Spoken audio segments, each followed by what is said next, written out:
Hello students, today we are going to study a very important question from mechanical properties of solids. अभी ये वाला जो question है जनवरी 2024 के JEE शिफ्ट 2 में भी आया था और सिमिलर टाइप का क्वेश्चन अभी पिछले साल 2025 में भी पूछा गया है। तो अभी देखो ये सवाल क्या था। Two metallic wires P and Q have same volume, are made up of same material. P and Q दो वायर हैं, दोनों का मटेरियल सेम है एंड वॉल्यूम भी सेम है। अगर मटेरियल सेम है तो इसका मतलब क्या है कि इसका यंग्स मॉड्यूलस सेम है और वॉल्यूम तो दिया ही है। If their area of cross sections are in the ratio, उनका एरिया ऑफ क्रॉस सेक्शंस इसका रेशो दिया है 4:1 and force F1 is applied to P, an extension of delta L is produced. अगर F1 फोर्स P पर apply किया तो delta L extension produce होता है। Then the force which is required to produce same extension, the force which is required to produce same extension in Q is F2, means Q में अगर हमें same extension दिखाना है तो हमें F2 force निकालना है। then the value of F1 upon F2 is dash dash. अभी देखो इस टाइप के क्वेश्चन किस तरह सॉल्व करते हैं। पहले हम लिखेंगे गिवन डाटा। गिवन डाटा में क्या क्या है, वॉल्यूम सेम है, volume of P equals to volume of Q, और एक चीज़ हमें क्या पता है, सेम मटेरियल। अगर मटेरियल सेम है means Young's modulus of P equals to Young's modulus of Q। Okay और एक चीज़ सेम क्या दी है, एक्सटेंशन भी सेम है दिया है, delta L P equals to delta L Q, दोनों का एक्सटेंशन भी सेम है। और हमें रेशो दिया है, कौन सा रेशो दिया है, area of P upon area of Q equals to 4/1, और हमें पूछा क्या है, फोर्स F1 अपॉन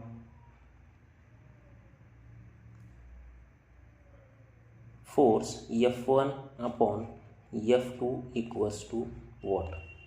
तो देखिए हमें यंग्स मॉड्यूलस का फॉर्मूला पता है। क्या है यंग्स मॉड्यूलस का formula, y equals to force into original length divided by area of cross section into change in length.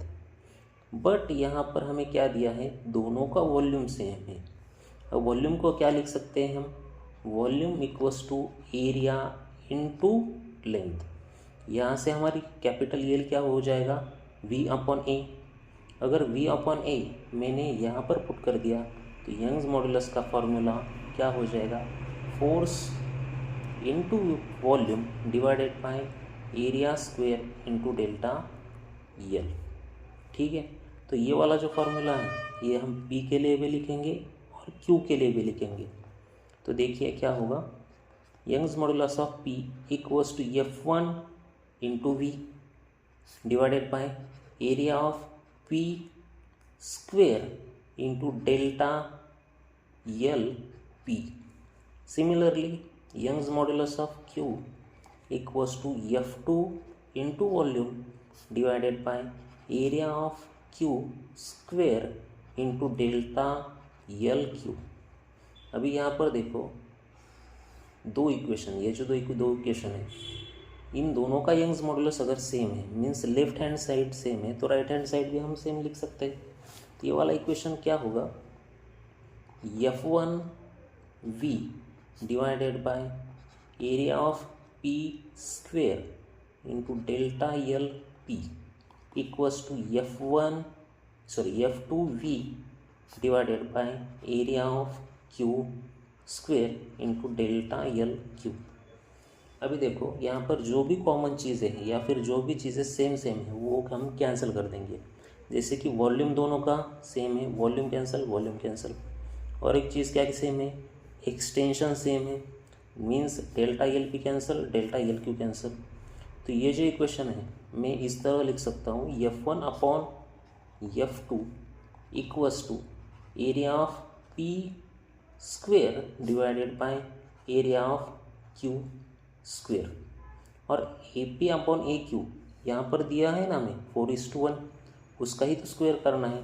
Hence F1 upon F2 equals to 4 upon 1 square, which is equals to 16.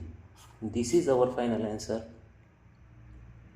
Similar type का question जो इस साल हमारे JEE 2025 में पूछा गया था, वो वाला क्वेश्चन मैं आपके लिए एज अ होमवर्क दे रहा हूँ. अगर आपको वो सॉल्व होता है तो मुझे ज़रूर बताना. Thank you.